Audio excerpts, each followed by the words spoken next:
Soy Diego Gaitán, soy socio fundador de Foresta, banca de inversión. Llevo alrededor también de unos 10 años asesorando personas y empresas en la toma de decisiones financieras. Y bueno, entonces Andrea, mil gracias por acompañarnos. Hola, ¿cómo están todos? Y muchas gracias por acompañarnos y por asistir a este webinar de cómo hacer un levantamiento de capital exitoso. Bueno, esperamos que lo que vamos a hablar hoy les sirva un montón para el trabajo en este sentido. Listo. Bueno, yo creo que hay varias personas y hay varias empresas que se han comunicado con nosotros y nos han dicho, oiga, estamos en tiempos de crisis, necesitamos levantar capital, hemos tenido que tomar algunas decisiones dentro de la organización. Lo que más ocurre en esta época es que la relación entre ingresos y gastos se ha visto bastante afectada por una disminución de ingresos en las compañías y adicionalmente porque la rotación de la cartera se ha aumentado. Es decir, que los días en los que se está recogiendo la cartera es mucho más lento, entonces lo que suele pensar el empresario en general es, pues necesito conseguir capital para poder mantener la operación. Sin embargo, antes de pensar en de hacer un levantamiento de capital, vale la pena pensar en si el camino correcto es hacer el levantamiento o no es hacer el levantamiento de capital. Uno, porque puede llegar a necesitar hacer un levantamiento o pedir un crédito, principalmente por capital de trabajo, porque quiero ayudar, porque quiero aportar capital con el ánimo de hacer crecimiento dentro de la compañía, porque quiero mantener la operación, o porque en algún otro momento estoy pensando en que tengo unas deudas que las tengo un poco desorganizadas, estoy pagando intereses desorganizados o intereses muy altos, entonces digo, pues recojo todas las deudas, las pongo en un solo lugar y cuando una todas las deudas, lo que va a terminar ocurriendo es que voy a abaratar costos. Y pueden ser los costos ya sea en tasas de interés o el costo en flujo de caja. Y una muy importante es que cuando estamos hablando de pequeñas empresas, las empresas dicen, quiero dar el siguiente paso. ¿Cuál puede ser ese siguiente paso? Quiero pasar de ser una startup o ser una pequeña compañía a tener un negocio mucho más corporativo, mucho más grande, a hacer el proceso que llaman scale up. Y este proceso requiere de una fuerte inyección de capital. Entonces, teniendo en cuenta y teniendo presente esto, deberíamos ver en qué momento nos encontramos dentro de cada una de las compañías. ¿Esto por qué lo digo? Porque muchos de los empresarios lo que suelen pensar es que el camino correcto para afrontar una situación de crisis es pedir crédito para tener cómo pagar la nómina. Pero pocas veces se dan cuenta que muchas veces en los costos y en los costos y gastos de las compañías hay oportunidades lindas. Un estudio nos demostraba que un cambio de un 1% en los precios, un estudio que hizo IE, que es considerada como una de las mejores universidades del mundo, hablaba sobre que un cambio en el 1% en el precio de un producto equivale más o menos al 11.2% de mejoras en las utilidades operacionales. Y adicionalmente, un cambio de un 1% en los costos fijos, que ahí podríamos estar hablando perfectamente de nómina, nos puede estar equivaliendo alrededor de un 2.3%. Entonces, depende mucho del momento en el que nos encontremos dentro de nuestra compañía, de si es correcto apalancarnos con capital con el ánimo de hacer crecer la compañía o lo que tenemos que hacer es una reorganización y revisar si lo correcto es más bien ver los números y al ver los números identificar si hay oportunidades de mejora en costos fijos o si hay oportunidades de mejora en pricing, por ejemplo. ¿Tú cómo lo ves? ¿Cómo lo ves, Andrea? De acuerdo, Diego, y es que es súper importante tener herramientas estructuradas para tomar las decisiones acertadas. Muchas veces lo que le pasa a las empresas y sobre todo a las pequeñas y medianas empresas es que son de alguna forma víctimas de las circunstancias por una crisis como la que estamos viviendo o víctimas de las circunstancias porque las condiciones de mercado cambian y se encuentran en posiciones de vulnerabilidad. Y obviamente lo primero que tienen que entrar a buscar es cómo están en términos de flujo de caja. Yo sí soy fiel creyente de que las herramientas de información estructuradas y proyectadas nos permiten generar escenarios para poder minimizar y mitigar un poco esos riesgos. Es decir, si yo estoy estructurada desde ya, obviamente nadie puede prever una pandemia, pero si yo tengo una estructura financiera clara y proyectada y sé cuáles son mis excedentes de flujo de caja y tengo un producto mínimo viable y me encuentro con que hay una situación como esta, pues es más fácil para mí poder tomar decisiones y reaccionar ante una situación como esta sin necesidad de salir un poco a feriarme, a buscar qué hay en el mercado de una situación como esta para soportar una crisis. Ok, muchas gracias. Ahora, hablemos un poquito sobre lo que hablamos anteriormente, que son las alternativas de levantamiento de capital, ¿no? Eh, y es el reperfilamiento de la deuda. Cuando hablamos de reperfilamiento de deudas, estamos hablando del cambio de las condiciones de los créditos que tenemos actualmente. Cuando pedimos créditos de consumo o créditos rotativos dentro de las compañías, lo que entendemos es que son créditos que no tienen garantías o que las garantías son muy etéreas o muy débiles. Y esto significa que las tasas de interés son mucho más altas y adicionalmente los plazos son más cortos. Entonces, una de las políticas que pueden adoptar las compañías al momento de estar enfrentando una crisis o estar enfrentando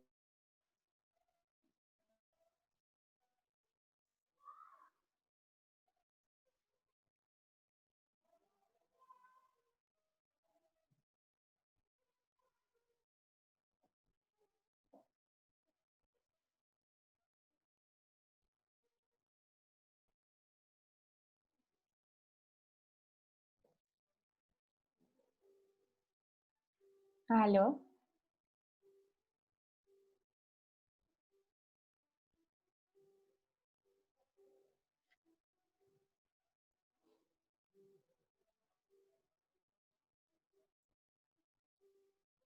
Creo que tenemos algún problema con Diego. ¿Ustedes me escuchan a mí? Sí, Andrea, ahí te escuchamos. Sí, todo claro, Andrés. Ya volvió. Bueno, entonces si quieren, vamos hablando un poco de lo que les estaba hablando Diego. Mientras llega, si les parece, les estaba contando algunas de las alternativas a los levantamientos de capital. Digamos, antes de pensar en el levantamiento de capital, podríamos pensar en algunas alternativas y nos estaba hablando del refilamiento de deuda, que básicamente lo que hace, ahí ya volvió Diego. Mil Ya. gracias, Andrea. No, problemas técnicos durante esta época. Entonces, estábamos hablando un poco de cuáles son las alternativas de levantamiento de capital y unas es para hacer reperfilamiento de deuda. Cuando hablamos de reperfilamiento de deuda significa el cambio de las condiciones de los créditos y esto quiere decir que los créditos de consumo, los créditos de libre inversión que muchas veces adquieren las compañías o los créditos de capital de trabajo no tienen unas garantías reales y al no tener garantías reales tienen un plazo muy corto, son créditos que regularmente van a 1 año, 3 años, por bien que les vaya 5 años, y tienen tasas de interés mucho más altas. Eso significa que van a ser muy demandantes en flujo de caja y definitivamente uno de los focos que deben tener los diferentes empresarios durante esta época es cuidar el flujo de caja. Por lo tanto, muchas veces no debería ser pensar en cambiar, en buscar más plata y endeudarse más, sino puede llegar a ser busco un nuevo crédito o busco un método de mandarlas a un largo plazo y al mandarlas a un largo plazo con una tasa de interés más corta nos va a permitir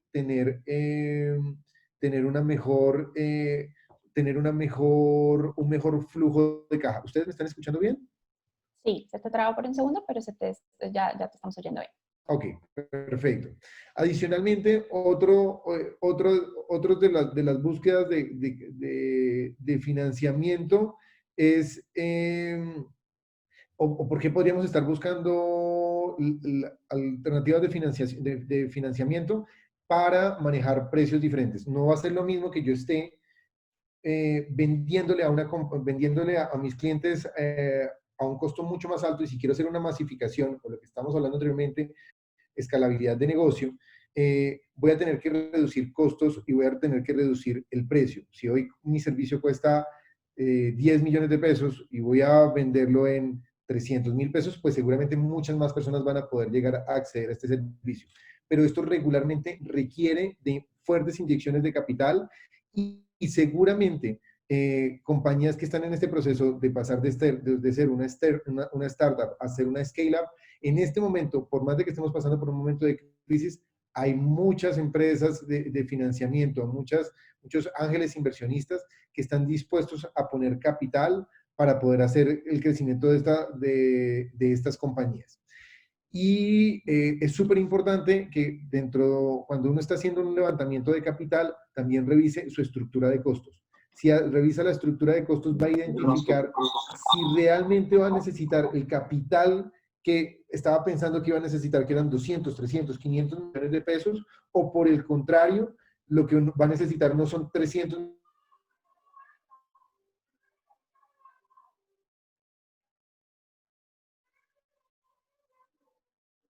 Vale, creo que tenemos problemas técnicos de nuevo.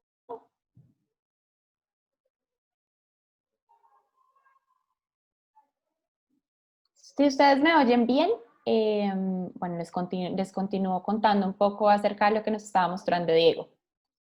Entonces, si me pueden confirmar, porfa, si me están oyendo, buenísimo.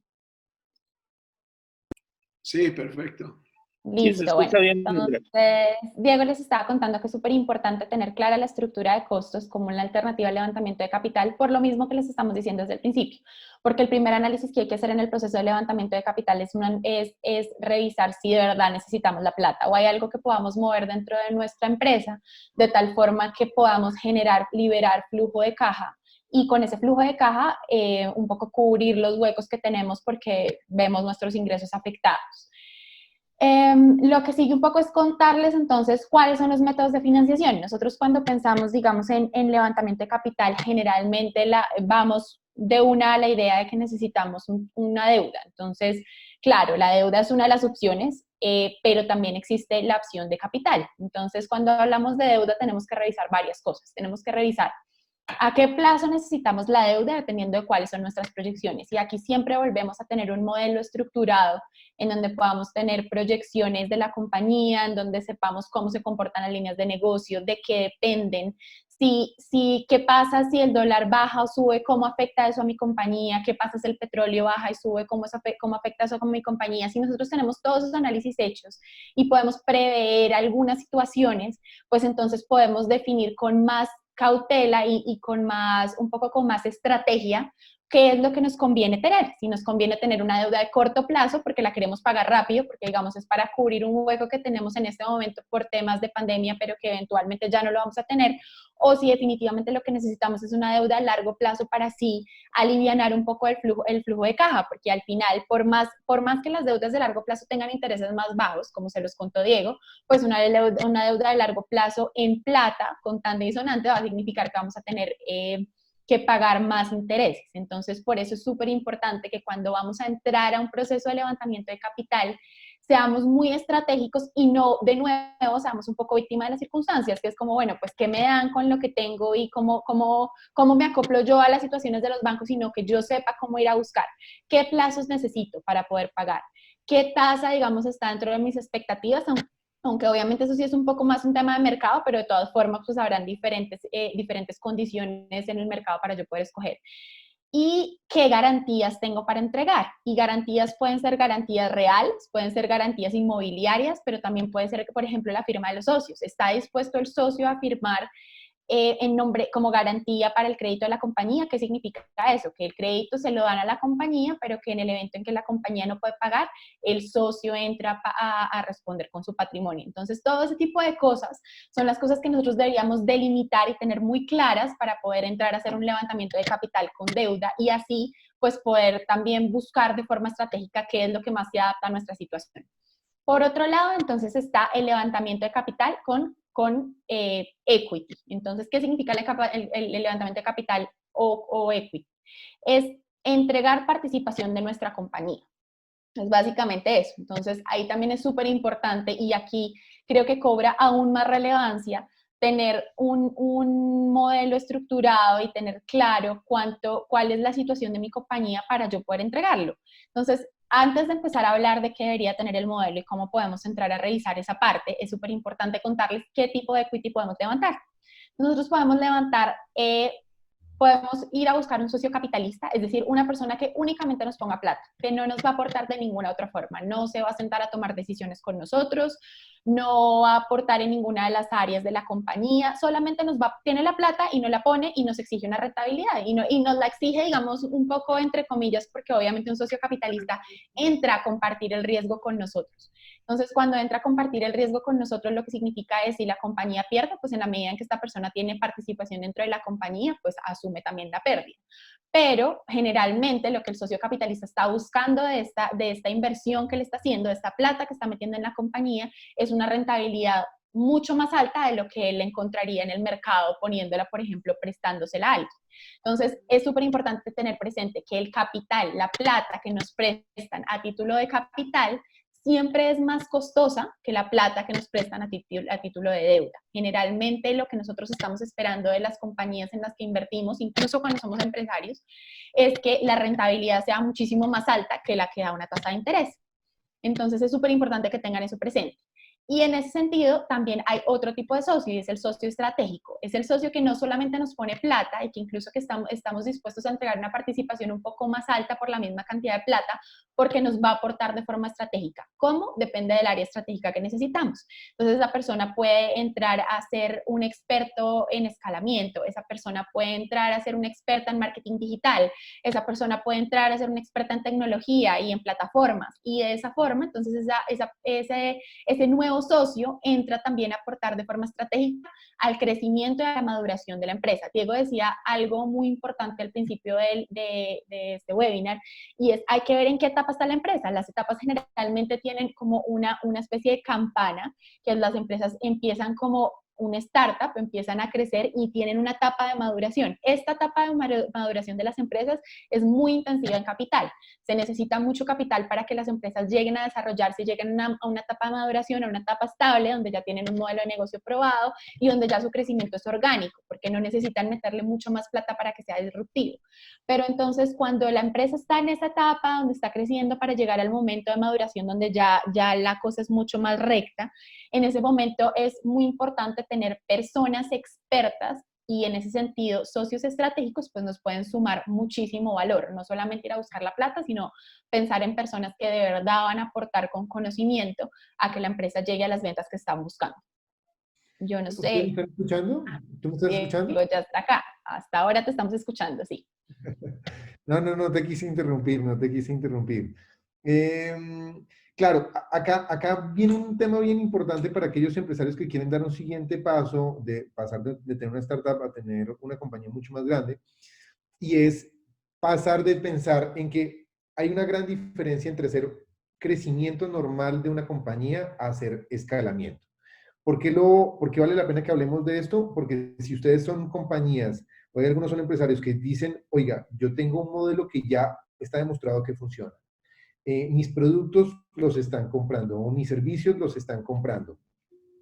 Pero creo que hoy yo, el año pasado le vendía a 200 clientes, este año le vendía a 300 clientes. Ok, ¿cuánto tiempo se van a demorar en seguir creciendo y en seguir siendo, digamos, en abarcar todo el mercado? Seguramente va a ser mucho tiempo. Pero si por el contrario dicen, oiga, el año pasado yo vendí 200, este año vendí 300 y quiero el próximo año pasar de tener 1000 clientes dentro de mi organización a tener 15.000 clientes, esto ya no es crecimiento, esto es escalabilidad. Y para poder hablar de escalabilidad debemos enfocarnos en dos cosas. Uno es operaciones y otro es logística.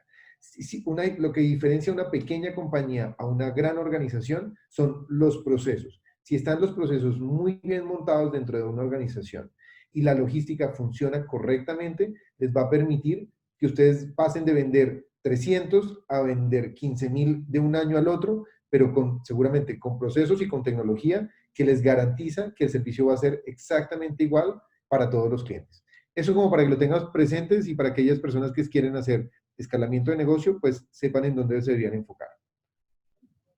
De acuerdo. Listo. Entonces, después de hablar de eso, yo creo que es importante que hablemos entonces, Diego, de los requisitos que deberían considerar para, pues, para lograr una consecución de capital exitosa.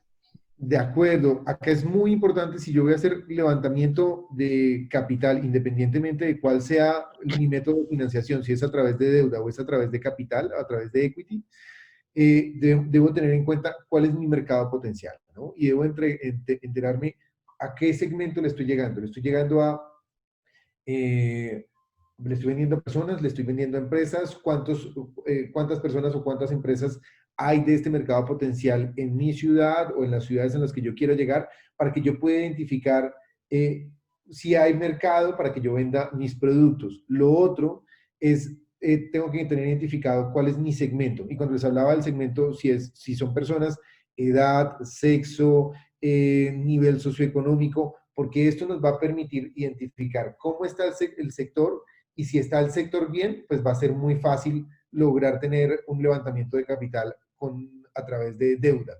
Pero si el sector no está tan bien, o por el contrario, es un sector que tengo que venir a desarrollar porque es un producto completamente nuevo, seguramente los bancos no van a estar prestándonos a favor para este tipo de levantamiento de capital, sino que deberíamos estarlo buscando a través de un socio, con equity. Algo que decía Andrea, que es muy relevante, es entender cuáles son los drivers macroeconómicos del mercado. Y es si mis productos dependen, por ejemplo, del dólar. Si tengo que importar y el dólar está en 4.000 pesos, ¿cuál es el efecto que tiene este precio en la venta de mis productos? ¿Me va a ayudar, o por el contrario, me va a costar mucho más vender porque la competencia produce en Colombia y yo estoy produciendo, yo estoy comprando en Estados Unidos? Si yo tengo en cuenta esto, va a ser más fácil que yo sepa cuáles son cuáles son los factores que afectan mi negocio, y yo cómo puedo argumentar que voy a poder cumplir con las obligaciones las obligaciones financieras a las que estoy asumiendo. ¿Quiénes son mis contrapartes? Y cuando me refiero a quiénes son mis contrapartes, debemos entender quiénes son mis clientes. Mis clientes son empresas. Si son empresas y gracias al COVID hoy en día me pagaban a 30 días la facturación y ahora me están pagando a 60 días o a 90 días, o tengo algunos clientes que se están yendo a ley 1116, si mi sector está complicado, debo seguramente hacer algunos cambios dentro de mi estructura financiera, como por ejemplo ofrecer métodos de financiamiento diferentes a mis clientes, garantizándome que me pueden llegar a pagar. Adicionalmente, debemos analizar la competencia.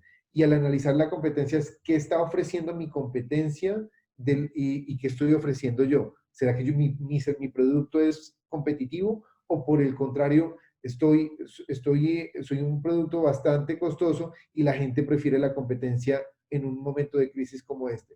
Si tengo esta información clara, va a ser más fácil identificar por dónde tengo que hacer levantamiento de capital. Y elasticidad de precios y precios de mercado, que esa tú la conoces perfectamente, Andrea, entonces te pediría que nos ayudes, nos cuentes cuál es ese requisito en temas de precios de mercado y esta elasticidad de precios. Bueno, es que la idea aquí es que tengamos en cuenta, digamos, que nos estructuremos de tal forma que no nos adaptemos a las condiciones que existen en el mercado. Entonces, digamos que todo lo que venimos hablando un poco es porque lo que generalmente hacemos es salimos y buscamos los bancos y decimos qué condiciones hay. Los bancos nos dicen, usted tiene esta utilidad histórica, usted tiene estos ingresos históricos, le sirven o no le sirven y necesito estas garantías.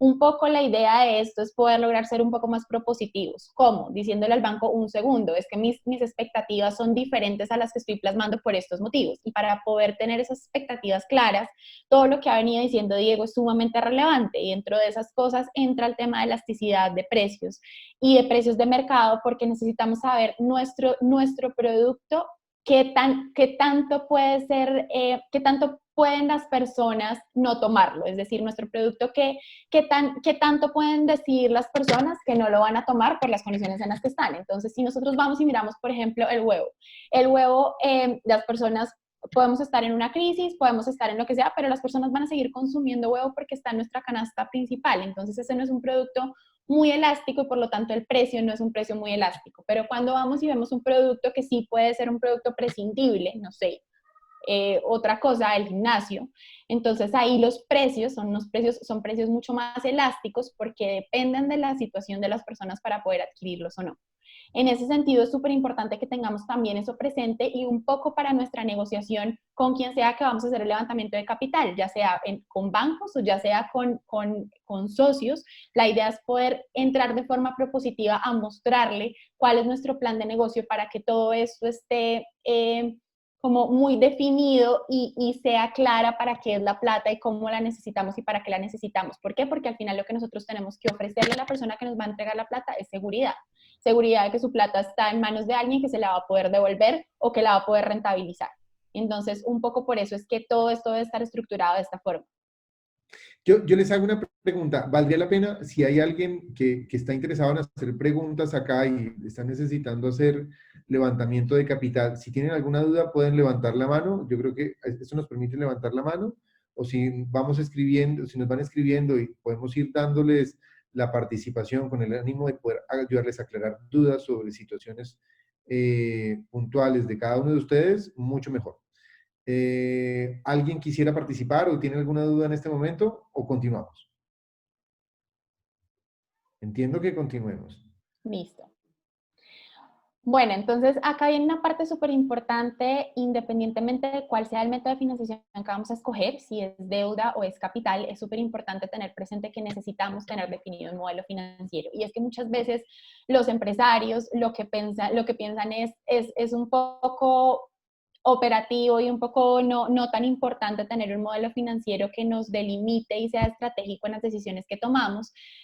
Sino que deberíamos ir de una al banco a decirle necesitamos la plata y necesitamos esta plata. Pero ¿qué pasa? Sin el modelo financiero lo que no tenemos es cómo generar la seguridad de la cual estamos hablando ahora. Poderle decir al banco, es que yo le digo que yo voy a vender en un año esto, que es completamente diferente a lo que le estoy diciendo, a lo que vendo ahora, por estas razones. El modelo financiero lo que nos permite es entregar los argumentos y sustentar las razones por las cuales la plata que nos están prestando va a ser de vuelta y va a ser rentabilizada y va a aportar a la compañía, ya sea para los bancos o para el socio, como lo que estábamos hablando antes. Entonces, ¿qué debemos hacer en un modelo financiero? ¿Qué debe tener un modelo financiero? El modelo financiero debe tener la proyección de los estados financieros. ¿Qué estados financieros deben estar proyectados en un modelo financiero? Si estamos hablando de una empresa, lo que debe estar proyectado es el PIG, debe estar proyectado el balance general y debe estar proyectado el flujo de caja.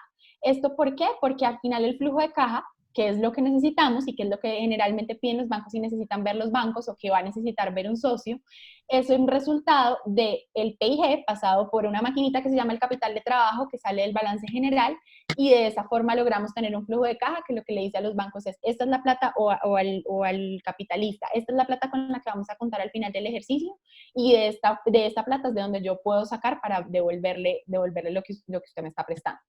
Entonces, es súper importante poder tener esas proyecciones estructuradas. ¿Y cómo se estructuran esas proyecciones? Pues partiendo definitivamente desde la proyección de ingresos, de acuerdo a las situaciones actuales y de acuerdo a las expectativas, ¿no? Porque en la situación actual es súper importante pensar que la situación actual no regula lo que nos va a pasar en el futuro. Si nosotros tenemos unas proyecciones diferentes porque pensamos y pensamos que pueden haber unas situaciones diferentes en el futuro, pues tenemos que plasmarlas en el modelo.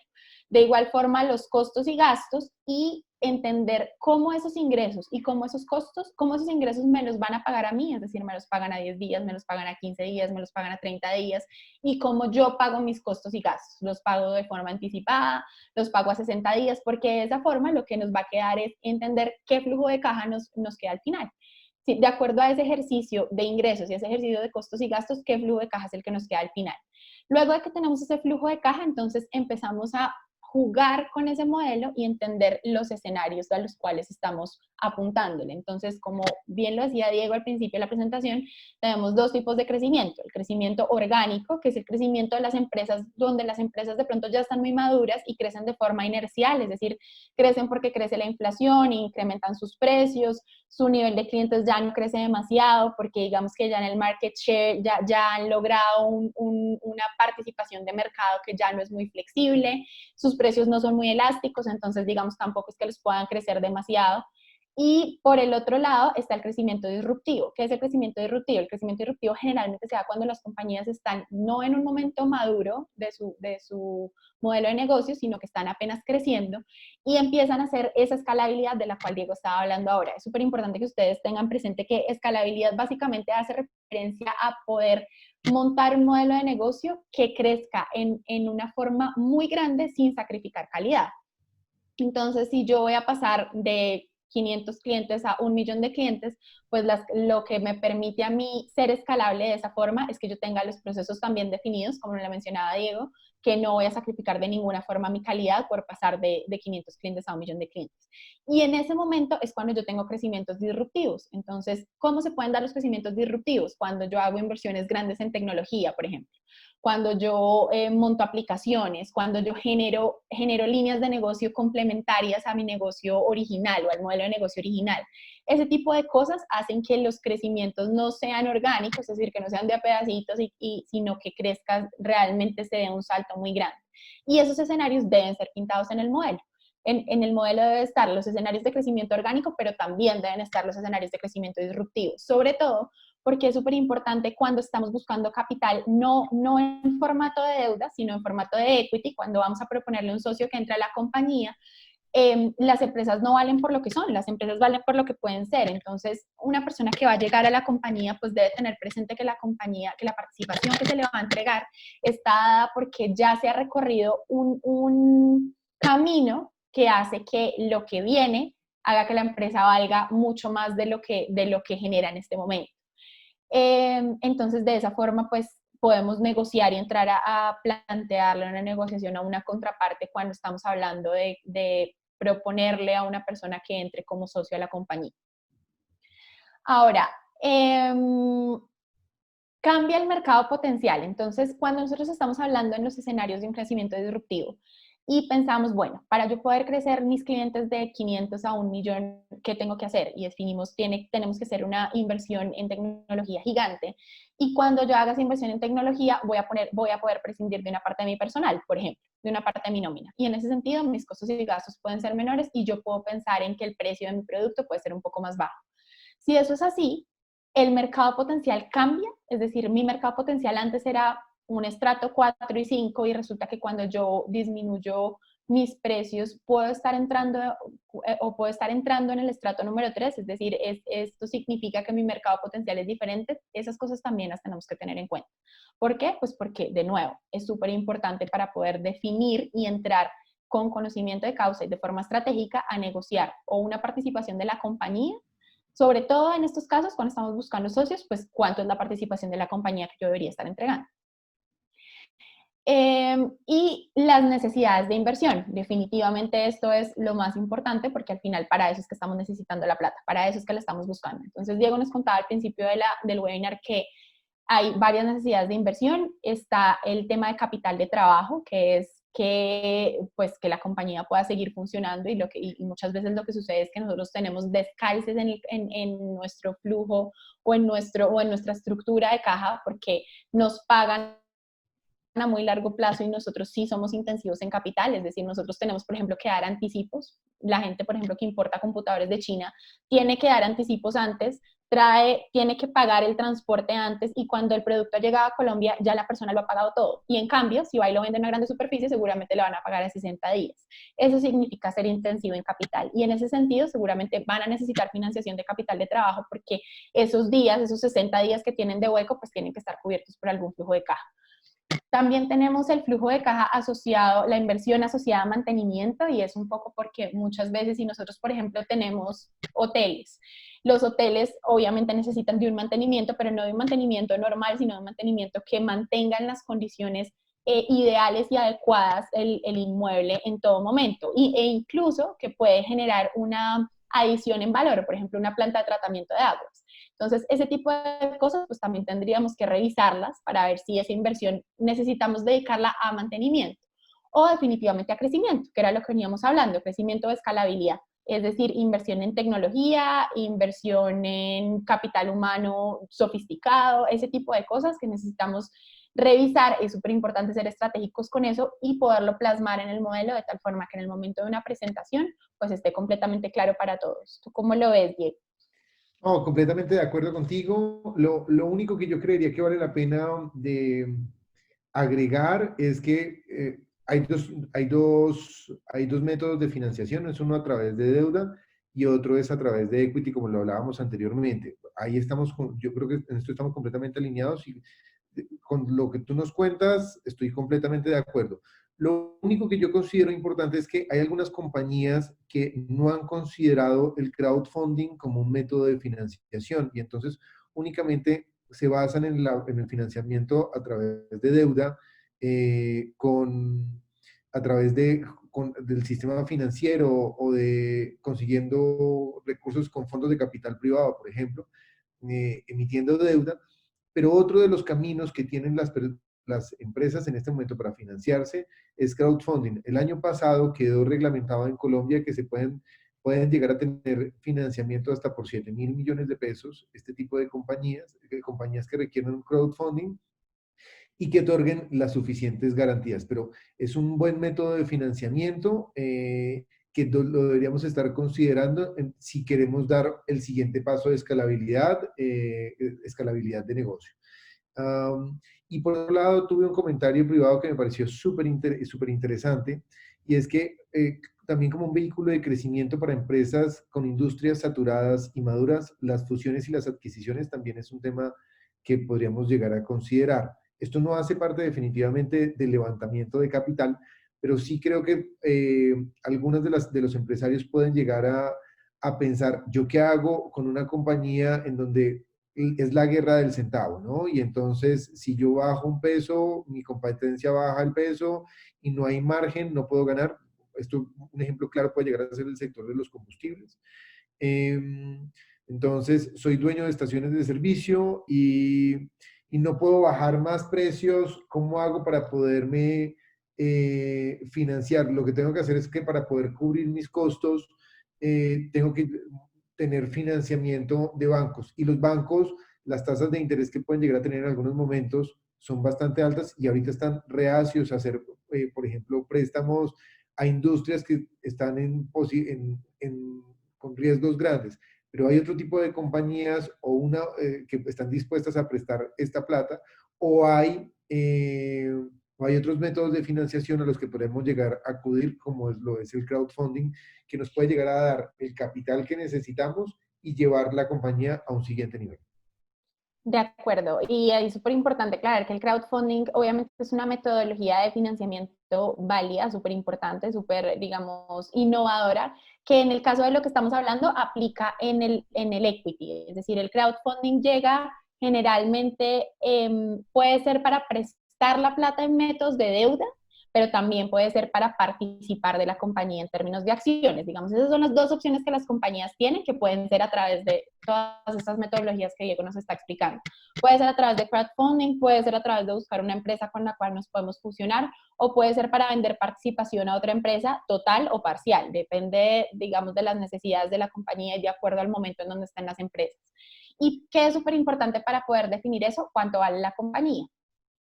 ¿Por qué? Pues porque como lo hemos revisado durante todo este webinar y durante toda esta conversación, es para podernos parar a negociar y a levantar el capital de una forma estratégica, pues tenemos que tener claro cuánto vale nuestra compañía y cuánto es lo que estamos dispuestos a entregar por un monto de dinero específico. ¿Y cómo hacemos esto? Pues después de haber desarrollado todo este modelo del que estábamos hablando, pues tenemos que aplicar metodologías de descuento de flujo de caja. Como yo les contaba, es súper importante tener en cuenta que las empresas no valen por lo que son, sino por lo que pueden ser, y en ese sentido, cuando tenemos proyecciones y descontamos ese flujo de caja que ya logramos proyectar, como lo hablamos anteriormente, a una tasa de descuento, que pues bueno, la tasa de descuento digamos es toda otra discusión, pero una tasa de descuento que sea aplicable, pues logramos saber y tener en nuestra cabeza una idea clara de cuánto vale nuestra compañía para poder ahí sí entrar en una negociación, ya sea por cualquiera de los métodos que he hablado, por crowdfunding,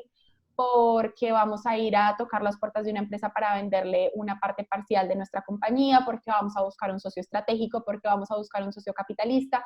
Cualquiera de los métodos que tenemos, pues definitivamente necesitamos tener la información clara y esa es una parte súper importante de este proceso. Yo quisiera complementarte con algo, y es que muchos empresarios, uno, no tienen su flujo de caja, el flujo de caja estructurado dentro de su organización.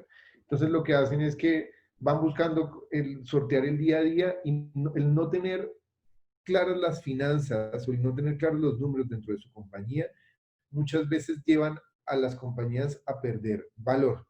A que tú decías, lo decías muy bien, que las compañías no valen por lo que venden hoy, sino por la posibilidad de generación de flujo de caja futuro. Entonces, si la compañía va creciendo en valor, pues yo como socio de una organización voy ganando valor y voy ganando patrimonio.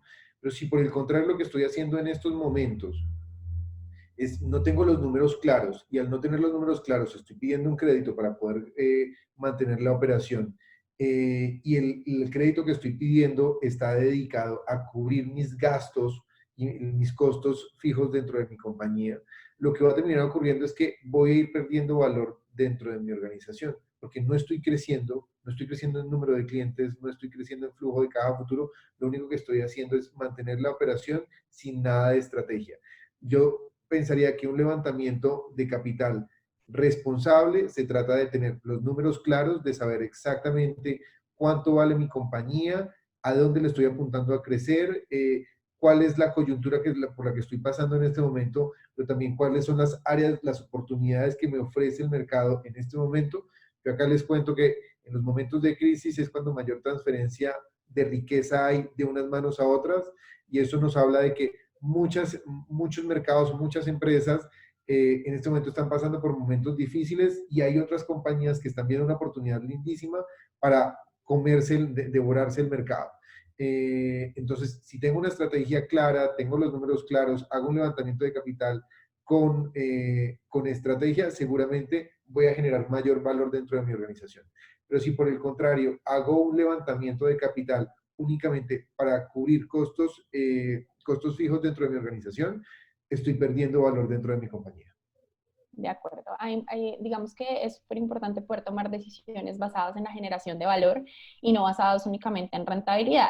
Muchas veces nosotros pensamos solo en mantener la operación a flote y eventualmente sí tenemos que tomar decisiones para mantener la operación a flote, pero cuando esto no es así, cuando tenemos la oportunidad de tomar decisiones de una forma un poco más libre, pues tenemos que estar preocupados es por generar valor, no por generar únicamente rentabilidades. ¿Y cuál puede ser la diferencia? La diferencia puede ser que yo genere rentabilidades a través de una línea de negocio que es más rentable, pero si es una línea de negocio que genera unos descalces de flujo de caja, como les contaba, unos huecos en nuestro ciclo de flujo de caja muy grandes, pues podemos estar destruyendo valor en la compañía. Y al final, lo que más les importa a los empresarios, lo que más les debería importar a los empresarios, es estar preocupados por la generación de valor de la compañía.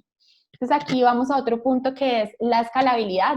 Ya hemos hablado bastante de esto, pero pues cobra mucha relevancia en este momento en donde el levantamiento de capital se vuelve fundamental, porque poderle dar escalabilidad a un negocio definitivamente necesita inversión, definitivamente. Y generalmente esto se da con socios. La escalabilidad no es muy fácil de que se dé con deuda. ¿Por qué? Pues porque los bancos no son tan propensos a entregarle plata a una empresa pequeña creyendo en ella. En cambio, cuando vamos a mirar a los inversionistas y socios que se meten un poco más allá de las cifras y entran a revisar el modelo de negocio y el potencial de modelo de negocio de las compañías, pues seguramente sí va a ser mucho más fácil que digan, listo, yo creo en esto, yo me meto en esto con la cantidad de dinero que se haya pactado y que necesite la empresa. Entonces, como hablábamos anteriormente, la escalabilidad lo que significa es el crecimiento y como Diego decía, bueno, hay una diferencia entre crecimiento y escalabilidad, pero es que la empresa pueda multiplicar sus múltiplos de crecimiento sin sacrificar calidad. Entonces, lo primero que tendríamos que revisar es el modelo de negocio. El modelo de negocio definitivamente lo puede lograr. ¿Cuál es la capacidad instalada de mi modelo de negocio actualmente? Entonces, si yo cosecho flores en términos de hectáreas y en términos de personal y en términos de proveedores, ¿cuál es mi capacidad instalada? Si yo produzco ahorita 3 hectáreas de flores, ¿puedo producir más flores de las que estoy produciendo en este momento? sí llegar a tener los clientes potenciales. Es decir, el problema no es solo un problema de mercado, es un tema que tenemos que entrar a revisar también qué capacidad tengo yo en este momento y cómo puedo lograr a incrementar esa capacidad para ahora sí irme a buscar cómo hago para crecer en clientes y en mercado, cómo expando mi participación de mercado, de market share. Entonces, lo primero sería eso. Luego, definitivamente, delimitar la calidad, es decir, primero tener un negocio muy bien delimitado y además unos procesos muy claros que me permitan crecer sin sacrificar la calidad y la promesa de valor que le hago a mis clientes. Y el tema de tecnología, la inversión en tecnología es súper importante para que la escalabilidad se pueda dar. Si no hay tecnología, generalmente es muy difícil porque a punta de capital humano y de métodos muy rudimentarios, no es muy fácil escalar. La multiplicación cuando se da muy rápido para las personas es difícil reaccionar, entonces la tecnología juega aquí un papel súper importante, se vuelve primordial para poder lograr una escalabilidad exitosa. Y adaptabilidad, que mi negocio realmente se pueda adaptar a las nuevas condiciones que yo estoy planteando. O sea, mi modelo de negocio puede ser un modelo de negocio que está definido en este momento, pero ¿cómo va a ser definido en este nuevo escenario en donde yo lo estoy pintando? Luego de eso, entonces tenemos que volvernos a mirar cuánto necesito para poder lograr esa escalabilidad. Si yo puedo transmitirle todo esto a un potencial inversionista de forma clara, si el inversionista puede leer dentro de todo lo que le estoy contando cuál es el real potencial y que tengo claro mi formato de escalabilidad, en dónde estoy, a dónde quiero llegar, por qué, y porque he hecho todo el análisis que les contábamos anteriormente de mercado, de necesidades, todo lo que tengo y que tengo claro en qué etapa está mi compañía, pues va a ser muy productivo en mi levantamiento de capital. Porque voy a lograr transmitirle al inversionista o a la empresa a la cual estoy ofreciendo que sea partícipe de mi compañía, qué es lo que realmente necesito. No sé si ahí quieras agregar algo, Diego. No, está perfecto, está perfecto. Lo que yo creería que algunas personas podrían llegar a estar interesadas es si quiero hacer crecer mi compañía o si soy una startup, ¿qué cómo debería buscar este capital con socios? Y ahí yo te diría que hablemos un poco sobre cuál es ese formato que necesitan estos emprendedores con el ánimo de buscar ese capital, ¿no? ¿Qué información debe tener y cómo debería estar organizada, cómo la debería presentar frente a inversionistas para lograr vender una idea de negocio por varios millones de dólares, seguramente, que es el sueño de muchos emprendedores? Claro que sí. Bueno, pues el insumo principal es el modelo financiero, como lo hablamos anteriormente. O sea, lo que sigue, digamos, son herramientas de transmisión de información, pero el insumo principal es el modelo financiero, porque de ahí no solamente vamos a sacar los números que vamos a entregar, sino pues vamos a tener claros nuestros parámetros de negociación. Y lo que sigue después y lo que se utiliza generalmente en el mercado son dos tipos de documentos o herramientas con las cuales se transmite la información a los potenciales inversionistas. Entonces tenemos un teaser, un one pager, que es un documento donde básicamente resumimos en un documento muy corto qué somos y qué somos, no solamente qué somos en términos de qué hacemos, sino qué problema estamos solucionando, cómo lo solucionamos, qué estamos ofreciendo para poderlo solucionar.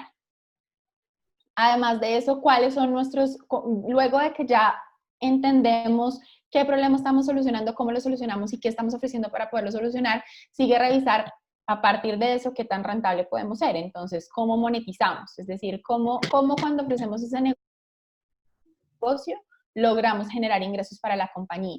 ¿Cuál es la rentabilidad de esa monetización? ¿Cuáles de nuestros costos son variables y cuáles de nuestros costos son fijos? Esto es algo súper importante porque entonces ahí podemos determinar cuál es el potencial de ganancia marginal que tiene nuestro negocio. Y lo más importante también es poder definir de forma muy clara en este documento para qué es la inversión que estamos solicitando. Es decir, si nosotros estamos diciendo, bueno, definimos de acuerdo a nuestro modelo de financiero, a nuestra estrategia de crecimiento, que necesitamos $500,000. Bueno, es súper importante poder plasmar no solamente para qué, sino en qué momentos va a ser invertida. Es decir, yo debería hacer un milestone, un timeline en donde ponga en qué momento va a ser invertida y para qué, para que de esta forma la inversionista también tenga tranquilidad en que mi estrategia es tan clara que no va a haber mucho campo a que la plata se pierda, digamos, en el camino, sino que está completamente transparente, que sea para él en dónde va a estar el dinero, en qué y en qué momento. Y por otro lado, tenemos algo que se llama un pitch. Un pitch lo que hace es plasmar la misma información en el documento, pero plasmarla de forma muchísimo más detallada. Entonces yo ya no solamente le voy a contar qué problema soluciono de forma general, sino voy a ir a buscar estadísticas de el problema, por qué se genera, cuántas personas lo tienen, cuántas personas lo quieren solucionar, si es solamente existe en un segmento de mercado o existe en todo el mercado, y de esa forma lo que yo hago es transmitirle de forma muy clara a la persona que está leyendo el documento que pues definitivamente sí es algo que necesita que sea abordado con una solución. Luego, cuando yo explico mi solución, pues definitivamente tengo que explicar cuál es el formato de solución que entrego y cómo lo hago.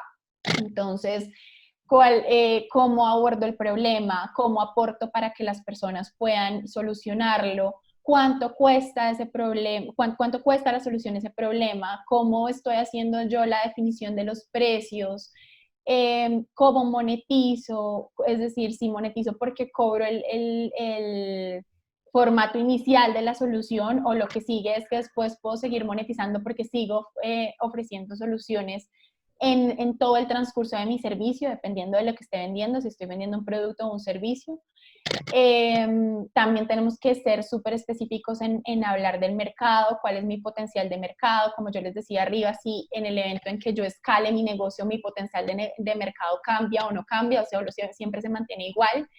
Es súper importante poder transmitir también de nuevo para qué es la inversión, y aquí sí yo creo que en los dos documentos tiene que quedar bastante claro en qué momento y cuánto es el valor de la inversión y para qué va a ser invertida. Un tema de talento humano, qué talento humano tengo, qué key employees tengo, qué empleados realmente imprescindibles tengo en la empresa y qué perfiles necesito para poder ser especial, digamos, para tener mi producto completamente especializado y completamente adaptado a las necesidades de la solución de ese problema del cual estábamos hablando. Y yo creería que con eso un poco ya, bueno, un tema de hablar de la competencia, ¿no? También es súper importante hablar de esa parte, se me pasaba, hablar de la competencia es súper importante, en dónde estoy, qué competencia tengo, cómo cobra mi competencia, cómo soy mejor que mi competencia, cuáles son mis ventajas competitivas. También es súper relevante en el evento que le tengamos que entregar un documento a un inversionista para que pueda entender nuestra capacidad y potencialidad. Y yo creo que con eso es suficiente, digamos, eso es lo que generalmente entregan las empresas y lo que generalmente se usa, y es información suficiente para que la persona que lo lea pueda tomar decisiones informadas, que es al final lo que le estamos apuntando, que la persona quede tan informada y tan tranquila con lo que le estamos entregando, que el levantamiento de capital se pueda dar de una forma exitosa y la persona quede tranquila con que esto sí es el lugar donde su plata debe estar. Yo creo que está buenísimo la última parte de lo que hablabas y era sobre mirar la competencia, y muy alineado con lo que nos escribe Daisy Viviana Bolívar, que es, acá no miran tanto la calidad, sino el costo. Entonces, con lo que se compite es con el precio. Yo creo que acá vamos a responder esta entre nosotros dos, ¿te parece? Acá lo chévere es poder entender en qué tipo de mercado estás. Y cuando me refiero a qué tipo de mercado estás, me estoy refiriendo es, ¿trabajas en consumo masivo o estás vendiendo un producto o un servicio muy especializado? Porque si trabajas en consumo masivo, si vendes papas y unas son papas Pepe y otras son papas Papa, lo que vas a tener que hacer es, ¿cuál es tu diferencial? Y en el diferencial encontramos que el precio juega un papel importante en el volumen de ventas, pero también vendiendo un producto especializado. Ok, de todas maneras voy a hablar de consumo masivo y de un producto especializado. Pero lo que termina ocurriendo con consumo masivo es que tienes que marcar un diferencial para que la gente esté dispuesta a pagarlo. Claro, cuando es un producto donde le estás llegando a cientos de miles o millones de personas o millones de clientes, el precio va a ser la razón fundamental por la que te terminan tomando un producto, pero no siempre es el factor más importante. Yo te puedo mostrar que hay estudios que demuestran que los clientes están dispuestos a pagar un 55% más de lo que tienen, de lo que pagan hoy en día, si su experiencia de cliente mejora aún más. Y entonces, volviendo al caso de Andrea que hablaba ahorita un poco de los huevos, pues hay gente que todo el mundo vende huevos, o hay un montón de avícolas que venden huevos. Entonces, ¿cómo se hacen, qué hacen para diferenciarse?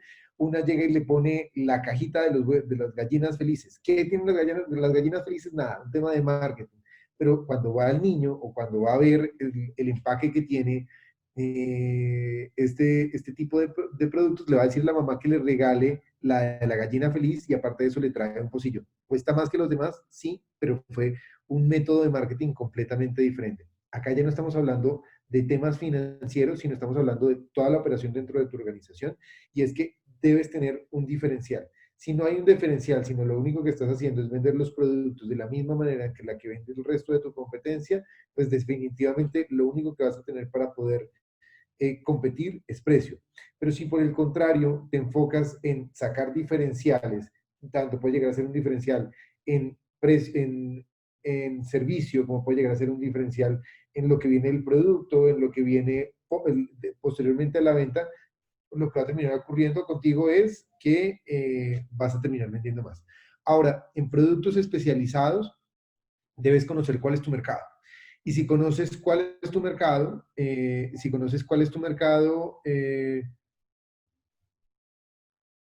punto de vista. Eh, entonces,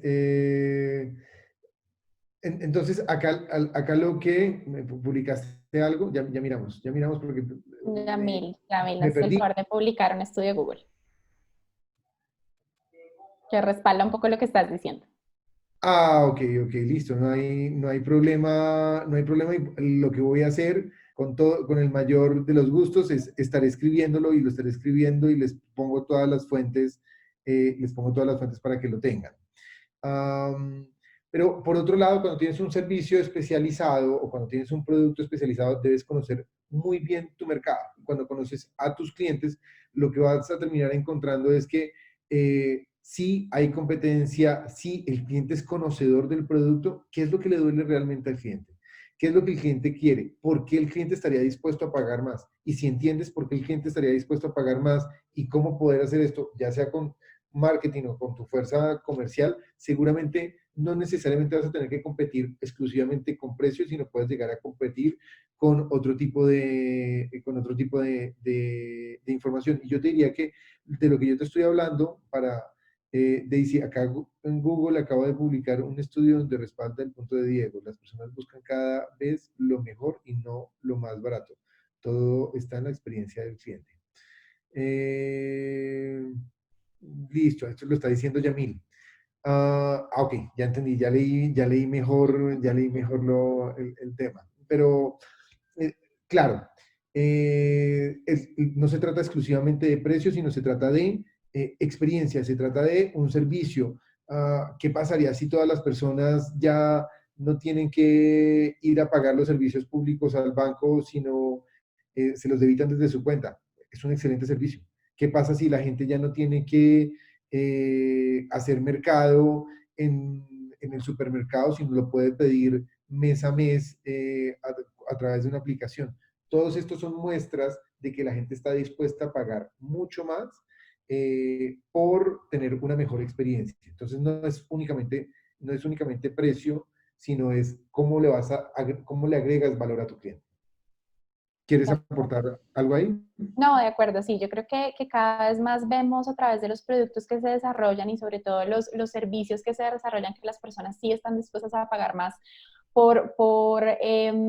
porque les facilitan la vida. Entonces, yo creo que ese momento en donde los precios eran el único aspecto que definía cómo tomábamos las decisiones, yo creo que va pasando. Un poco si nosotros podemos aportar experiencia al cliente, facilidad, si le hacemos las cosas más fáciles al cliente, pues digamos, podemos estar aportando y podemos incluso cobrar un poco más, pero la gente lo valora y al final termina dándole prioridad a la facilidad y a su comodidad y no necesariamente al precio.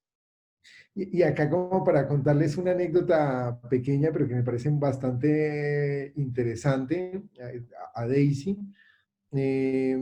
Behavioral Economics o el comportamiento de cómo las personas toman decisiones de compra nos demuestra que es por experiencia. Uno mira, por ejemplo, en Europa, hay un estudio en Europa, y esto salió en TED hace un par de años, uno mira en Europa y las personas, hay algunos países muy similares, entonces encuentras Italia y España, Austria y Alemania, y por ejemplo encuentras que mientras en Alemania el 3% de la población de toda Alemania dona sus órganos después de morir, en Austria, siendo países muy parecidos, el 96% de la gente dona los órganos después de morir.